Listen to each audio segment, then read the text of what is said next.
رنگ میں رنگ خدا، خوشبو کی طرح اگر چند رہو تیری بوٹی میں ہی بند رہو، تیری یاد سے زغرو مند رہو، گم تجھ میں تیری سوگند رہو، دم دم تو میرے سنگ خدا، دم دم تو میرے سنگ خدا۔ بہت سارے دوست و نوجوان اس حدیث سے استخارے کے متعلق پوچھتے ہیں، اور فون پر بھی بہت سارے حضرات پوچھتے ہیں کہ استخارہ کیسے کریں۔ تو آئیے آج یہ حدیث استخارہ کرنے کا صحیح اسلامی طریقہ جو حدیث سے ثابت ہے مکمل اور واضح طور پر سمجھانے کی کوشش کرے گا، اور اس کے غلط طریقے جو قرآن و حدیث سے بالکل ثابت نہیں ہیں وہ بھی سمجھانے کی کوشش کرے گا۔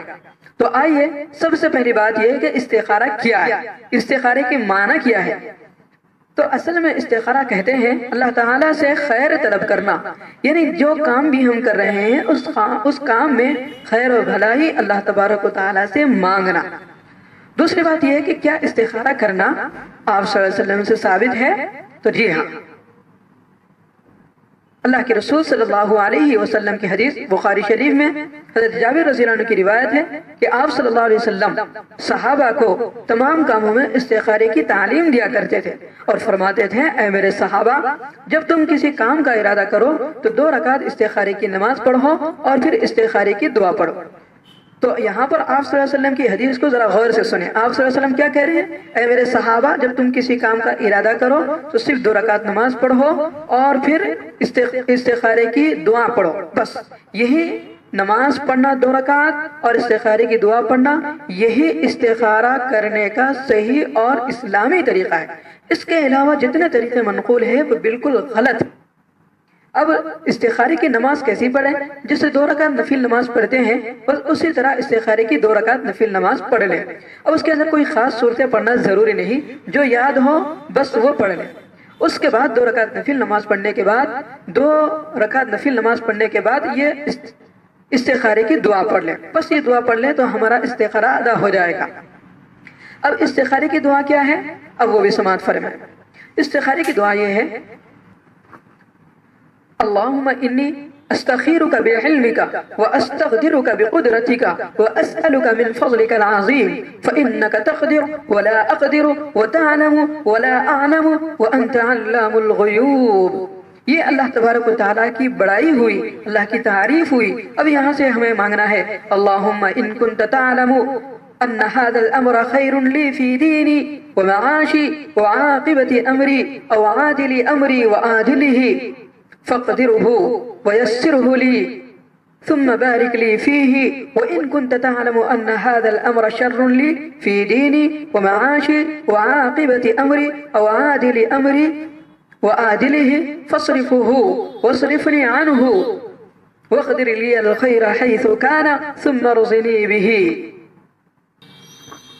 اب اس دعا کے درمیان میں ان هذا الامر یہ لکھا ہوا ہے۔ ہذا الامر کی جگہ جب ہم پڑھیں تو ارادہ کر لیں کہ وہ کام جس کا ہم نے ارادہ کیا ہے اس کام کو وہاں پر تصور کر لیں اور اس کام کو سوچ لیں تو ہمارا استخارہ ہو گیا۔ بس یہی استخارے کا صحیح اور بہترین طریقہ ہے جو آپ صلی اللہ علیہ وسلم سے ثابت ہے، اس کے علاوہ کچھ اور بھی نہیں ہے۔ اب بعض دفعہ کیا ہوتا ہے کہ جو شخص استخارہ پڑھتے ہیں تو بسا اوقات استخارے کی دعا یاد نہیں ہوتی، یاد نہیں رہتی، نہیں آتی، استخارے کی دعا نہیں آتی، تو وہ کیا کریں؟ وہ دیکھ کر پڑھیں۔ اگر دیکھ کر بھی پڑھنا نہیں آتا تو کسی اور سے وہ دعا پڑھوا لیں، پہلے نماز خود پڑھ لیں، اس کے بعد استخارے کی دعا کسی اور سے پڑھوا لیں۔ اب اس کے علاوہ جتنے استخارے کے طریقے ہیں، مثلا بعض لوگ استخارہ مولویوں سے مانگتے ہیں کہ صاحب استخارہ نکال کر دیں، یہ محض خیال باطل ہے، اس کی کوئی حقیقت اور کوئی حیثیت قرآن حدیث سے بالکل ثابت نہیں ہے۔ ہاں، اور ایک مسئلہ غور سے سنیں، استخارے میں ضروری چیز 2 رکعت نماز اور دعا استخارہ ہے، باقی سونا اور خواب کا دیکھنا ہرگز شرط نہیں ہے۔ یہ سب کچھ عوام نے تصنیف کر رکھا ہے۔ ہاں، یہ ممکن ہے کہ بعض اوقات استخارے کا اثر خواب کی شکل میں بھی ظاہر ہو جائے، لیکن اس میں شرط لگانا بالکل صحیح نہیں ہے۔ البتہ کسی کا ذہن اس طرف مطمئن ہو جائے کہ یہ کام مجھے بہترین لگتا ہے تو بس اس کام کی طرف راغب ہو جائے، لیکن شرط لگانا کہ بھائی استخارے سے مجھے یہ بات معلوم ہوئی، استخارے سے مجھے خواب میں بتایا جائے گا، اس پر شرط لگا لینا یہ صحیح نہیں ہے۔ یہ بعض لوگوں نے اپنی طرف سے گھڑ لیا ہے۔ اور ایک بات سنیں، رات کا وقت ہونا استخارے کے لیے ضروری نہیں۔ بہت سارے حضرات کہتے ہیں کہ رات ہونا ضروری نہیں، رات کا وقت ہونا استخارے کے لیے ضروری نہیں، اگر رات میں کر لیں تو بہتر ہے لیکن ضروری نہیں ہے۔ یہ صرف ایک رسم ڈال لی ہے لوگوں نے، اس کے علاوہ کچھ نہیں ہے۔ استخارے کے بعد نہ سونا ضروری ہے اور نہ رات کی قید ہے۔ کسی وقت بھی، مثلا ظہر کے وقت ہو، 2 رکعت نفل پڑھ کر دعائیں مسنونہ پڑھیں اور تھوڑی دیر قلب کی طرف متوجہ ہو کر بیٹھ جائیں، اللہ رب العزت جو بات دل میں ڈالیں گے بس اس پر ہم کو متوجہ ہو جانا ہے۔ اور یہ بھی ضروری ہے کہ ایک دن میں صرف ایک مرتبہ استخارہ کرنا ہے، نہیں، ایک دن میں چاہے کتنی بار ہی استخارہ کریں اور ایک دفعہ بھی کافی ہے، ایک مرتبہ بھی کرے، کئی مرتبہ بھی کرے، لیکن حدیث میں جو آیا ہے صرف ایک دفعہ استخارہ کرنے کا آیا ہے۔ اللہ رب العزت سے دعا ہے کہ اللہ تعالیٰ ہم سب کو استخارہ کرنے کی توفیق نصیب فرمائے۔ آپ صلی اللہ علیہ وسلم نے صحابہ کو تو استخارے کی ایسی تعلیم دی، بخاری شریف کی روایت میں آپ صلی اللہ علیہ وسلم نے فرمایا، حضرت جابر رضی اللہ عنہ نے فرمایا کہ آپ صلی اللہ علیہ وسلم صحابہ کو استخارے کی ایسی تعلیم دیتے تھے جیسے نماز اور دیگر چیزوں کی تعلیم دیتے تھے۔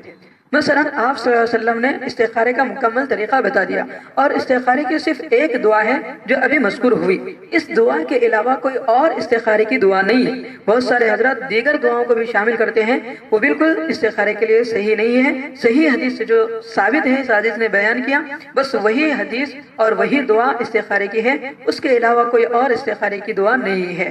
اگر ہم استخارہ کریں گے تو اللہ تبارک و تعالیٰ سے یہ بات ذہن میں تصور کر لیں کہ اللہ یہ کام میرے لیے بہتر بنا دے، اور اگر اس میں میرے لیے کوئی نقصان ہو تو اللہ اس کام سے مجھے دور کر دے، بس یہی استخارہ ہے۔ رنگ میں رنگ خدا، مجھے اپنے رنگ میں رنگ خدا،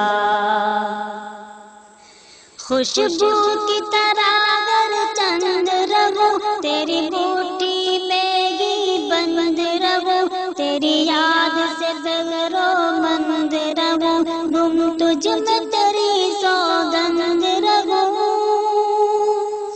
دم دم تو میرے سنگ خدا، دم دم تو میرے